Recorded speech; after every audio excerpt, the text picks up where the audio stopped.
Hello সবাইকে, আমার বাড়ি কাঁথি মুকুন্দপুর। তো আজকে তোমাদের সাথে ছোট্ট মিনি ব্লগ শেয়ার করলাম।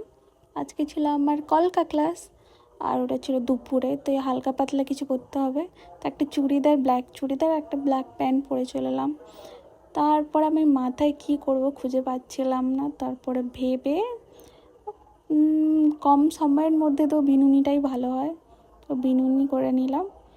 তারপরে আমাদের তো আছে, এটা না পরলে কিছুতেই মানায় তো না, বিয়ের পরে এটা তো পরতেই হবে। তুমি বিবাহিত, তাহলে জানবে কি করে। আর আমি সিঁদুর পরার সময় একটু শাঁখায় আর একটু গলার কাছে লাগিয়ে নিই। তারপর আমি ছোট্ট করে টিপ পরি, এটা নিয়েও অনেকে বলে, কিন্তু আমার বিয়ের আগে তো আমি টিপই পরতাম না। তারপর টিপটা তো কিছুতেই বসতে চাইছিল না, তো জোরে টিপ দাবিয়ে দাবিয়ে বসিয়েছি টিপটাকে, যেহেতু গরম লাগছিল, মুখে ঘাম ভেসেছিল। তারপর আমার এই ছোট্ট লাল লিপস্টিকটা, এটা আমার খুব ভালো লাগে এর কালারটা, তো ওটা একটু থেবড়ে নিয়েছি। আমার সাজ বলতে বাবু সিম্পল একদমই, তো একটু আইলাইনার, একটু কাজল, লিপস্টিক, ব্যাস এই। তারপর একটু পারফিউম নিয়ে, পারফিউমের সেন্টটা খুব ভালো, এই জন্য দুবার করে আমি শুনলাম।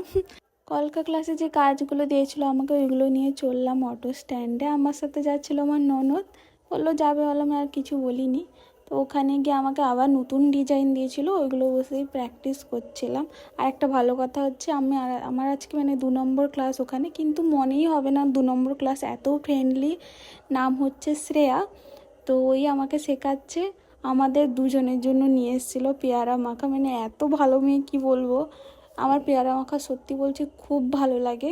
এটা হচ্ছে ওর পার্লার। তো সবাই বসে খেয়ে খুব মজা করেছি, এত ফ্রেন্ডলি শ্রেয়া। অনেক অনেক ধন্যবাদ নিয়ে আসার জন্য।